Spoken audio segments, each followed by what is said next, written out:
Hey now, this is Getting Over, and I am Adam Silverstein here, welcoming you into the second, let's call it pilot episode here of this brand new podcast. For those that have already listened to our first episode, you heard Dave and I basically break down our wrestling lives to this point, how we got started watching professional wrestling, how it has affected us personally and professionally over the years. But since this is a brand new podcast, since you guys are getting to know Dave and I as individuals and both as a team here talking about pro wrestling, I thought it would be a smart move to discuss the state of professional wrestling in 2020. And Dave, I think it's fair to say, and you know, you made a point in the previous episode that there's always been a lot of wrestling. I think that is completely fair. But in 2020, the accessibility of professional wrestling, be it, you know, AEW and WWE and NXT, not to mention all the other North American promotions, a couple of other ones that certainly have national television, but just the ability to get NJPW World and pay, you know, 999 yen or whatever it is per month and get wrestling from halfway across the entire world. I find it extremely ridiculous that there is this much of a single genre available to us when it is so specialized. Do you not have that same kind of feeling? Wrestling should cater to everyone. Ideally, it should work for everyone, right? WWE worked for everyone when I was a kid. WWE worked for children, adults. It's supposed to be universal entertainment. That is not the case in the world anymore. Right. Music, television, movies, everything is specialized. So wrestling is going to be specialized and demographically tailored. AEW is not for the people who like WWE. The people who like WWE like the repetition of it. The people who like WWE like the kind of goofy over the top storylines and they like the catchphrases and all of that stuff that you don't get from independent wrestling, from AEW, from New Japan. Everything is tailored to a specific type of fan, and I think it's fine. You know, it's not what I grew up with, that everything has to feel sort of manicured and manufactured for a specific human being that doesn't actually exist, but that's fine. I'm glad there are alternatives and there are options. I'm glad that Orange Cassidy can exist on the same television program as Jake Hager. I think that's wonderful.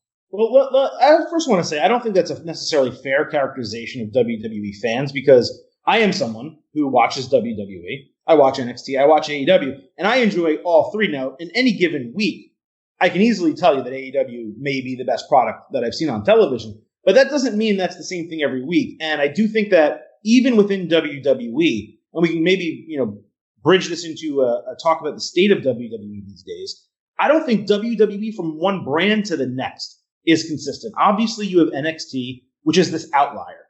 Some people like to say it's PWG with a budget. And you as someone who actually goes to PWG Live, and you'll talk about that because I've never been, and I've never even seen it because it's almost impossible to get my hands on it. But, you know, they say that about NXT. Certainly they hired a lot of those former guys.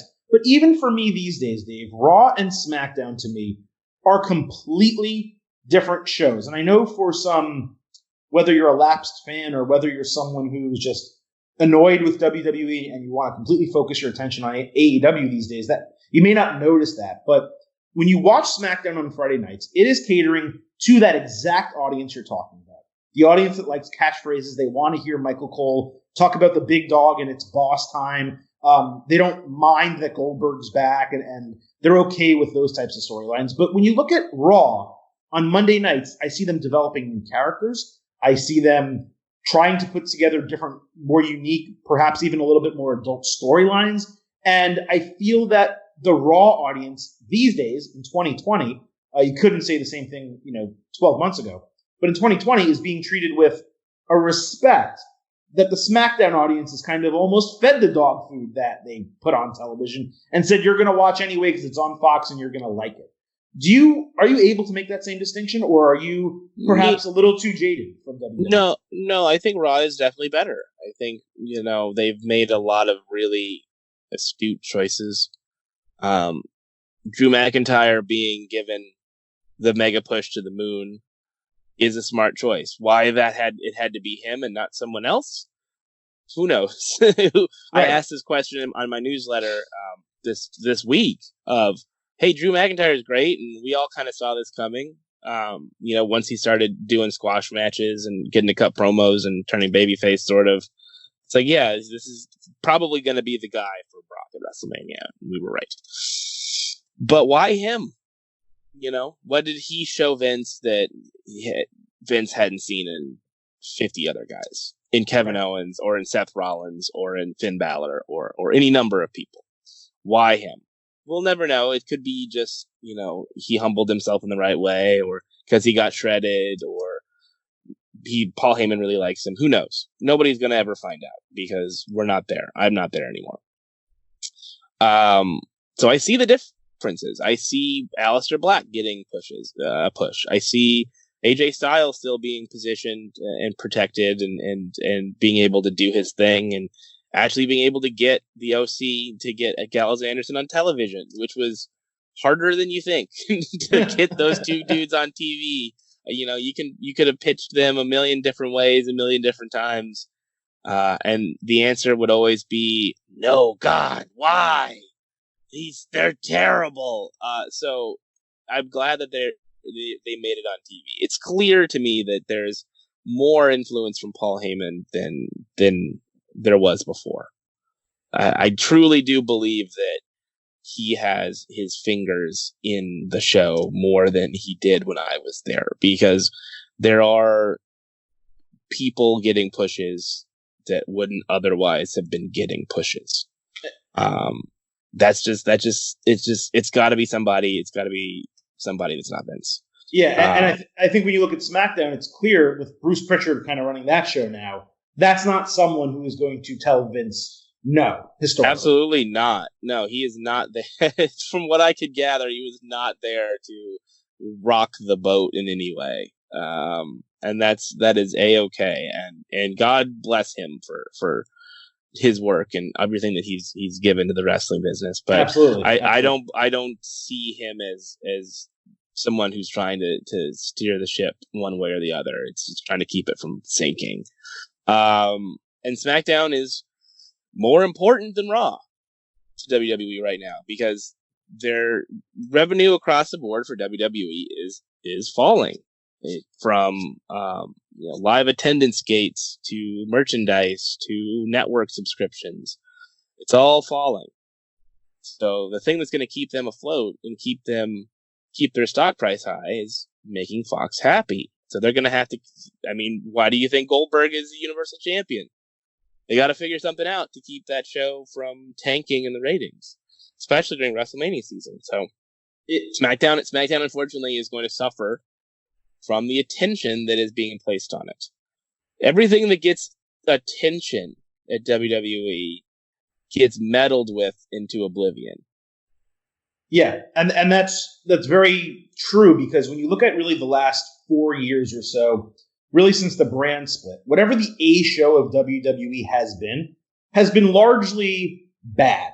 Whereas the B show, when it's been given a little bit more flexibility and a little bit more opportunity to be creative, maybe Vince isn't as zeroed in on it as he is on the quote-unquote A show. You saw SmackDown for a period of time be a very good show and a drastic, stark alternative to Raw. And now that SmackDown is on Fox, and that's the quote-unquote A show, you have seen that flipped, in my opinion. And it's not necessarily what we as fans want, because we want what we see on Raw to be if you're going to watch 5 hours of WWE TV, I'd rather it all be what Raw is now than what SmackDown is now. For me, there's a clear difference. And it's frustrating, because it shows you that even though Raw is not operating at the level that WWF did during the Attitude Era, let's say, with long-term storylines and ensuring that long feuds and bookings paid off, the right people got pushed, others were given opportunities.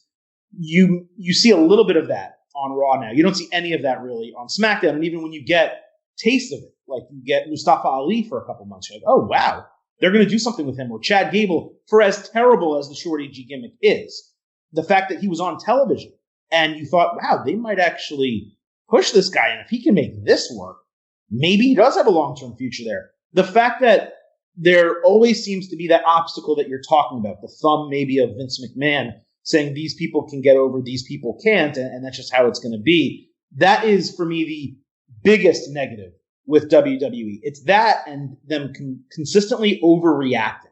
So you saw when the ratings started to tank, this is way before the Fox USA deals, I think they were still negotiating them.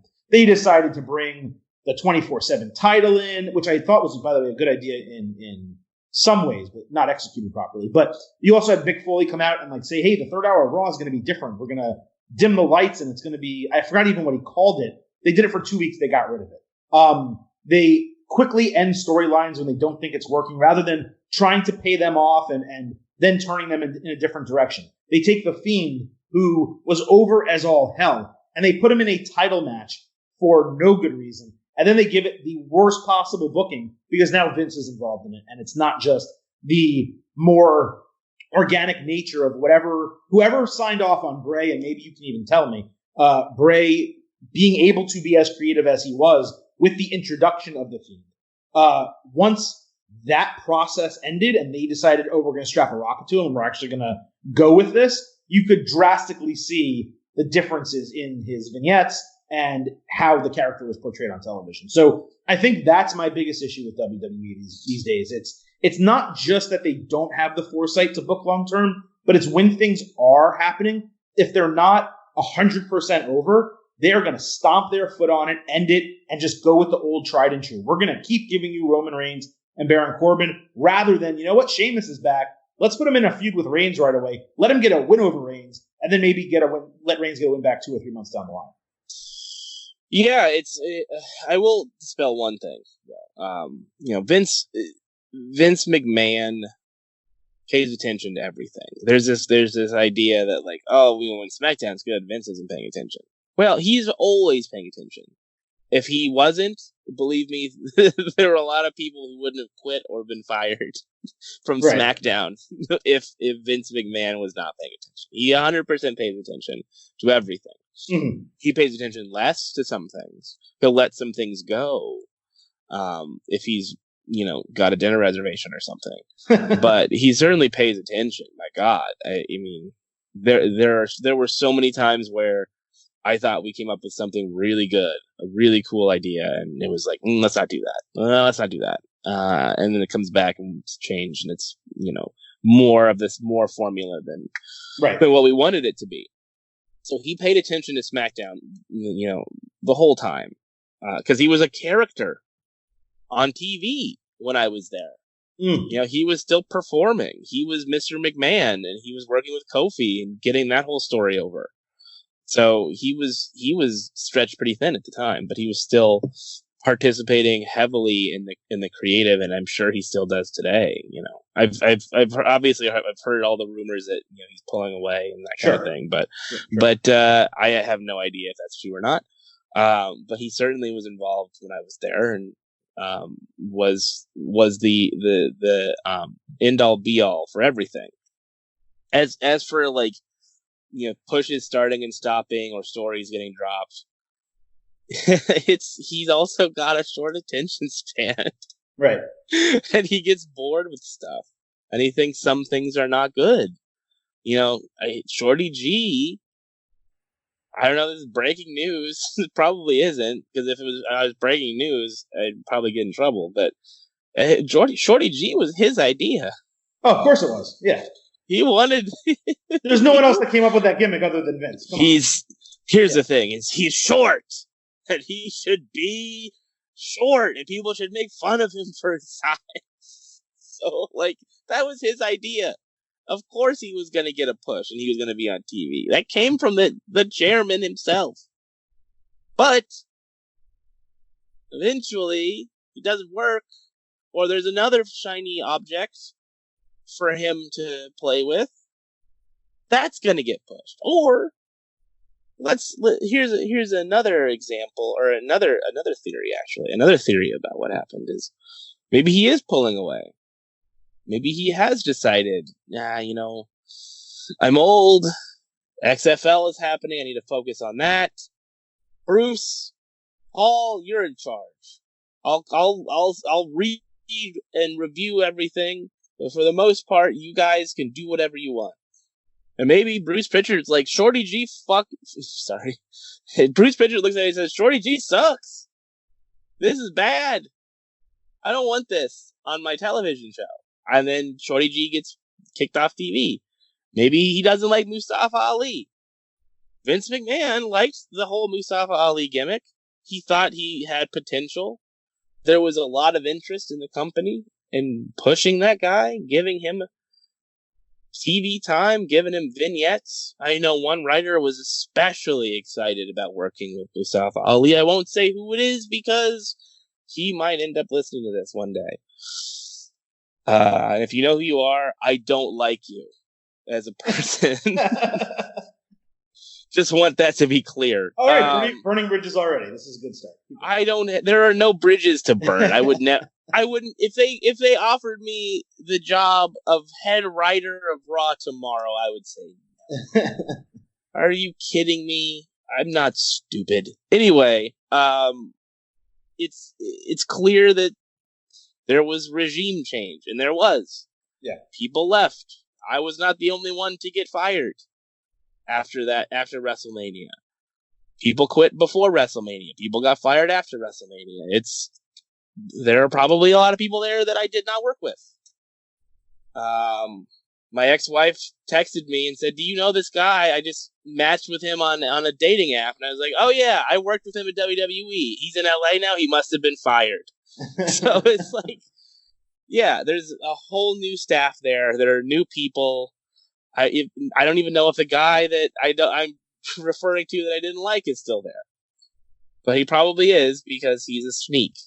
Yeah, it's just things change, and part of why stories get killed, part of why characters stop getting pushed and new characters get pushed, new writers. There's a lot of turnover. Vince gets bored with stuff. So it's short attention spans, and it's constant churn. Stories are not going to complete themselves sometimes. That was what was wonderful about working there during the Kofi story, is we got to tell a story from beginning, middle to end. That almost never happens. It's an actual story. WrestleMania this year is, well, let's see, Goldberg. Let's bring Goldberg in. And then, who's the biggest star we've got? Roman Reigns. All right, let's just have them wrestle. Right. Why are they mad at each other? I don't know. They're not mad at each other. That's the thing. They're not mad. Wrestling storylines are about two people, sometimes three, sometimes four, being mad at each other, having a reason to hate each other. Roman Reigns and Goldberg have no reason to hate each other. Right, and instead of them having a reason, they're going to spend the next 3 to 4 weeks concocting a reason because it's his yard now, and Goldberg, has been on top of the business for so long, even though we've only seen him 3 times in the last, however many years. But that's exactly it. WrestleMania 36 this year, and we can close talking about WWE on this, is a microcosm of everything that's wrong with WWE. Because rather than what WrestleMania for me growing up, we mentioned it on the last show, it was the payoff for all of these storylines. And some of them were long, 8 months. Some of them were short, 2 or 3 months, right? But it was the payoff of all of these storylines that had developed over the course of a year in WWE, back then WWF, back in the day, where you needed to see the resolution. You had to see, man, Austin and Rock are finally getting their hands on each other in the main event of WrestleMania at X7. How the hell is this going to end? Who's going to win the title, right? We're finally getting Shawn Michaels, in an Iron Man match. How is that going to transpire with Bret Hart? Which guy is going to come out on top of this long-term feud that I can't even imagine ever ending? And you don't get that in WWE anymore. Yes, they did build Kofi really well last year, and honestly, Becky and Ronda and Charlotte, despite it being convoluted and all the different machinations that we got, where really the fans just wanted Becky and Ronda, but and clearly the initial direction was Ronda and Charlotte, but they had to make that switch. It still kind of got there in the end, and there were some good stories on the road to that WrestleMania. But aside from those, WWE's not giving that to us this year. Instead, they threw together a John Cena Fiend match. They threw together Roman Reigns Goldberg. Apparently, reportedly, if you want to trust Meltzer, changing plans on what was a long-term build for Fiend Roman Reigns, which again is exactly what I'm talking about. They had been building toward that match with the Fiend overcoming a lot of his foes previously as Bray Wyatt, all the wrestlers that kept him down, now finally overcoming that as champion. Roman, coming off his real life leukemia, not necessarily getting title opportunities, losing some feuds, losing some key matches, finally starting to find himself again, all building to this road of, going back to the anyone but you promo that Bray Wyatt used to cut on Roman Reigns in the Shield. So they had these opportunities, but they decided to just push them off to the wayside and instead are going with these quick twitch matches that I think may draw some more viewers from casuals, but you're not serving your core audience, which is your dedicated weekly television watchers that want to see feuds pay off. They want to jump out of their chairs. They want to chant for Kofi Kingston. They want to chant for the man, Becky Lynch, like they did a year ago. And Dave, I think that's exactly what AEW is providing these days when we talk about the rise of a chief competitor to WWE, which it really has not had since WCW. For me, I thought AEW started out okay in 2019. Obviously, it was about 9 months of build until Dynamite started in October. I thought Dynamite was fine from October to December. I know you're not as big of an NXT fan as I am. I thought NXT, honestly, most weeks beat it in terms of quality, in terms of in-ring action. But I think you have to not have eyes and ears if you didn't admit that from January 1st, 2020 until now when we're speaking, so basically 2 full months of Dynamite, approximately 8 episodes, that AEW Dynamite right now is the most consistent television program week to week, and they have turned a creative corner and begun treating their audience with the respect that wrestling audiences, smart wrestling audiences in particular, deserve. Yeah, I agree with you that NXT was better for a stretch of time. I think mostly during the fall. AEW started really hot, and I thought the show was so different. Even though it's still the trappings of wrestling, there's still a ring, there's still a stage, there's still all the stuff. There's still promos. It's not like Lucha Underground and so far away from wrestling presentation that that it feels like another thing. But it was different. And then it started to settle into this groove of just hokiness. It started to feel silly. There wasn't really a lot of focus to each individual episode. The energy just wasn't there. It was like they hit a wall. Right. And then after the new year, it was like everything that was bad, they got rid of. The Nightmare Collective. Vince McMahon never would have killed that. I don't think Vince McMahon ever would have booked that, honestly. That's how bad it was. I disagree. Dude, that was worse. The Nightmare Collective was worse than Shorty G. I don't know. The Nightmare Collective was very bad, but if it was a Vince McMahon idea, in the way that the Nightmare Collective was a Cody and Brandy idea, it was Vince was going to keep it going. Vince will keep it going, and the social media person will be like, well, yeah, our audience by and large thinks that this sucks, and he'll go, that's hilarious, and then we'll move on. Like with Baron Corbin, they hate him, huh? Like Constable Corbin, yeah, excellent. Yeah. No, this was like Kurt Angle and Corbin era, and people were so pissed, and he's like, he found it hilarious. It would have continued. And the more the people complained, the more they doubled down on it because it's good heat. It's getting heat. The people are mad. That means they're going to pay tickets to see these dastardly heels get beat up. That was not what the reaction to the Nightmare Collective was. The reaction was, this is terrible. And to Cody and Brandy and Tony Khan's credit, they said, this isn't working. Awesome Khan is not able to wrestle.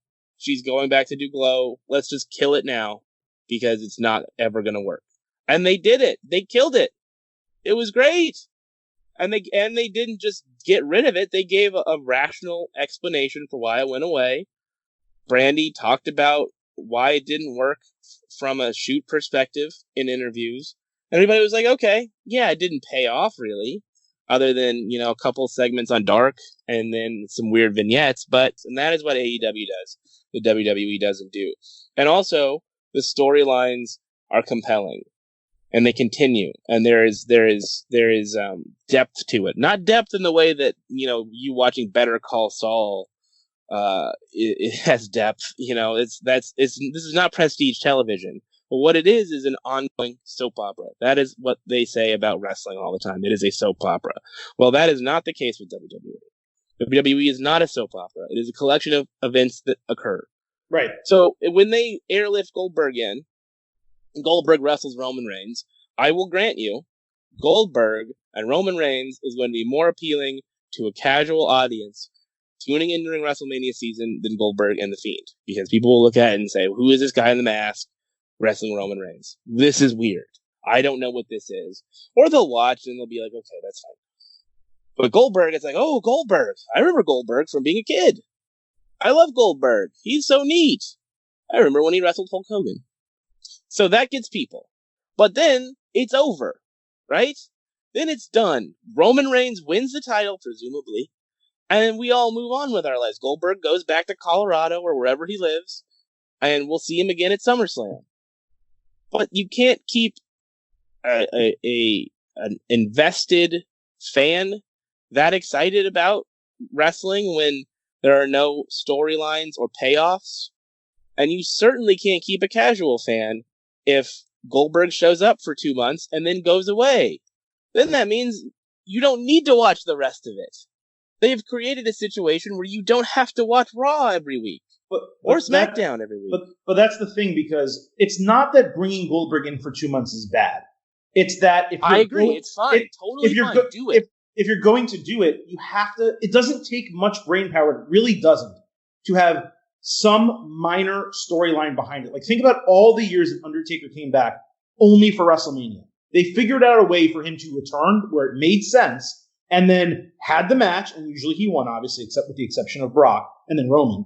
But it made sense why he was there. It made sense why the person was challenging him. Right now, you have AJ and the Undertaker who are going to be challenging each other, and it's like, why? Because he interrupted the gauntlet match and chokeslammed him. And why did he do that? Because AJ mentioned him one time on television, didn't call him out, didn't challenge him for Mania, didn't do anything like that. You have Goldberg back to face the Fiend. Why? He didn't tell us why. He just said, Fiend, you're next. That's not storyline. That's literally as lazy as it can possibly be. You have Roman Reigns challenging Goldberg for the title. Why? Because he said, I'm next? Okay, sure, maybe he's earned that carte blanche in kayfabe to be the guy who can get a title match anytime, but that's exactly why we hate Roman Reigns. We don't like Roman and Charlotte because they get title matches randomly whenever they want and often win them, right? And you've just spent the last calendar year protecting Roman with pretty solid booking, all things considered, to just not get him booed. And then you bring him into this title match, and it's, why does he deserve a title shot? Because I said so. And why? Because he said so. And why aren't they doing the Elimination Chamber match? Because they felt that it was too obvious that he was going to win. Meanwhile, they're still doing the Elimination Chamber match for the women, where it's so obvious that Shayna Baszler is going to win. So it's not, yeah. To your point, Dave, it's not that having these people there is bad, but use them properly. Give us a storyline that we can sink our teeth into for 6 weeks, rather than just say, they're here, you're going to watch, pay us $9.99. Yeah, and AEW, so let's go back to AEW because they deserve our time before we wrap up. AEW created a situation where it was obvious that Moxley and Jericho were going to be the big attraction for the springtime. It was obvious that they were building to Moxley winning the title. They put a lot of obstacles in Moxley's way. They did a lot of stuff with the Inner Circle. All of it was fun. All of it was entertaining, despite the fact that we knew who was going to win. Guess what? Most wrestling fans know how these things are going to go. Of course. You can't fool us into thinking, well, Roman Reigns is not going to win the Elimination Chamber. and it's going to be somebody else. Like, we don't care about surprises in that way. What we care about is well told storylines that pay off, because it's not like I turn on a television show or a movie. I don't turn on Avengers Endgame and wonder, are they going to beat Thanos at the end or not? Like, yeah, they're gonna. And how are they going to do it? How are they going to do it? And how is it Take going to me along entertain for the ride? Yeah, take me along for the ride. Entertain me for the period of time before the ending happens, which I know is going to be the good guys winning. And I knew Moxley was going to win, and that's okay. They built it to a logical point where this attraction was a thing we wanted to see. They gave us months, weeks of building it up and making us want to see the attraction. That is what Vince McMahon used to be so good at. Absolutely. This is the attraction. We're going to prepare for 2 months, 6 weeks, 3 months, 6 months, however long it is. This is the attraction we're going to build to for WrestleMania or SummerSlam or Royal Rumble or whatever it is. And then we pay it off. And you didn't just want to see Jon Moxley win, though. You wanted to see Chris Jericho lose. And that's why he's a good heel. And that's why the Kofi Kingston Daniel Bryan story last year worked so well, because everyone knew there was no way, and maybe you can tell me if I'm wrong, but there was no way Kofi was not winning the title. After all of that buildup, you knew. But how is he going to do it? What's the reaction going to be? And how much is it going to matter? It mattered not only because Kofi won the title. We all wanted that. Had they thrown him in the match if he had won the Royal Rumble and he gets a title match and that's it, we still would have been really happy. But the reason why people in the crowd, standing next to me, sitting next to me, of all ages and genders, the reason they cried, hugged each other, celebrated like their team had won a Super Bowl, was because of the Kofi Kingston storyline that took us there, and the Daniel Bryan storyline, where this guy who we were all behind, who was told he was a B-plus player, is now acting like an entitled jerk and trying to hold down someone who had been held down for reasons beyond just whether he was a quote-unquote main eventer for the majority of his career. So WWE is capable of doing this. They have the horses. I think they have the talent in the writers' room. I don't necessarily know them individually, but my guess is when you have 30 writers, you got 7 of them who are pretty damn capable of telling good stories. And they have the experience long-term. You're seeing it with Randy Orton and Edge now. You can draw back from things. You can still use older dudes. You have this history to draw on when you're in WWE. So it makes it even more unacceptable when they're lazy, when they not necessarily don't try, but when they just kind of throw things out there and expect that we will buy them and eat them up. And AEW, to bring it back to AEW and kind of close here, Dave, they don't treat their audiences like that. Granted, they're new, but they treat their audience like every single booking decision that they make matters, because it matters not only to them and the wrestlers, but it matters to the fans. And the storylines don't lose momentum. You know, you could have tuned into the Dynamite after Revolution, and maybe Moxley's already moved on, Jericho's not on the show, or whatever. You know, right. How WWE usually does it is Brock's gone. Brock loses the title. You don't see him for a month. Yeah, this storyline is over. That means now it's on to something else. And in that universe, Jon Moxley comes out and cuts an in-ring promo, and he's like, I want a real challenge now, and all you guys in the back need to know that I'm the locker room leader, and this is my show now, whatever it could have been. And then of course somebody interrupts and says, actually I'm the locker room leader, and everyone respects me more than they respect you. Right. And it's like, well, then we should fight. It's like, oh, hold on, I'm not ready to fight. I would prefer not to, but I have this tag team. And what if we worked a 6-man tag team match tonight? Or why should we wait until tonight? Let's do it right now. And then they ring the bell, and then we go to commercial, and we come back, and the match has started. And oh boy, we got a 6-man tag team match, and Jon Moxley is in the ring, and he's competing, and what will happen? It's like, who cares what happens? You've given me nothing here. The storyline is about quote unquote respect from the locker room. Right. I don't understand what that means. I'm not in the locker room. Who's the locker room? You mean all these jabronis fighting over the 24/7 championship? What do you care what EC3 thinks about you? That is what they're fighting for, is respect from a bunch of people who aren't on television. You should hate all of them. Yep. You should hate every single person in that locker room except for your friends because they all want your title. Being the locker room leader makes no sense because they're not competing with anyone except for each other. It's just so maddening. But AEW, the way that they did it, the storyline between Jericho and Moxley isn't over because Jericho didn't disappear. He's still there and he still wants his title. And it will continue until we find out who the next person is going to be to challenge him. But in the same way that Jericho didn't magically stop hating Cody Rhodes and continued trolling him, the Painmaker Posse was a way to make fun of the Nightmare family and all of that stuff. Mm-hmm. Like, they still hate each other even though their match was months ago. Oh yeah, it all continues. It's all a part of a continuum of storylines, and it engages you. So if you are a casual viewer and you tune into AEW and you get hooked by those stories, they will continue to bring you in. They will still make you want to watch the show. Yeah, it is interesting, Dave, and I do think that as we start 2020, one of the top storylines, for me at least, is we have seen AEW be consistent, not just in terms of the product over the last 2 months, but the audience. It has remained everywhere between the low 800s and bordering on 1 million, but it hasn't necessarily gotten there since October when it initially debuted. So it's going to be interesting to see not just what WWE does in 2020, especially now that AEW is more of a legitimate threat than they may have looked like, this time last year. But how AEW, whether it improves its product or even if it's not that, how it increases its reach. And if it does start bringing in more fans while WWE is in this weird period where parts of WWE are appealing, others are really, SmackDown in particular is not really meant for anyone.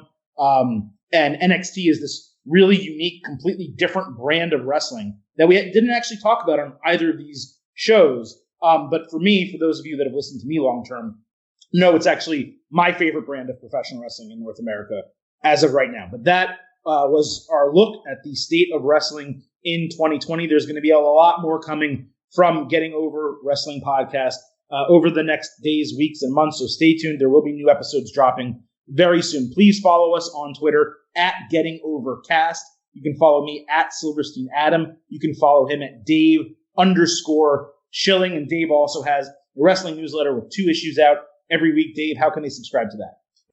Go to daveschilling.substack.com. Click the subscribe button. You can subscribe for free, and you'll get the AEW reviews every week. If you pay $7 a month or $70 a year flat, you will get the WWE reviews too. And periodically, you'll get pay-per-view reviews. You'll get the opportunity to do Q&As with me because, a lot of the things that maybe are more, salacious about my time at WWE are not fit for public consumption. So if you pay, you get all that stuff. The things that I have to say that maybe I won't say on this podcast.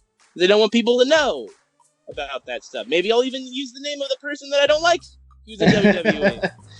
Who knows? But you have to pay. Well, we will see what we can and cannot draw out of Dave here on Getting Over. Don't forget also, please head on over to iTunes. Give us that 5-star review. Let us know that you're enjoying the show. Your reviews and your feedback are as important as anything else in ensuring that this show grows, stays afloat, and keeps getting better week by week. As I said, new episodes coming into your, not really your inbox, but being alerted to your phone or sent out via Twitter coming very soon. There's going to be an instant analysis of WWE Elimination Chamber on Sunday, and we are going to get rolling next week with Tuesday and Thursday shows covering Raw and SmackDown on Tuesdays and AEW and NXT on Thursday. So for Dave Scoop D. Schilling, I'm the Silver King, Adam Silverstein. Thanks again for listening. Bye for now.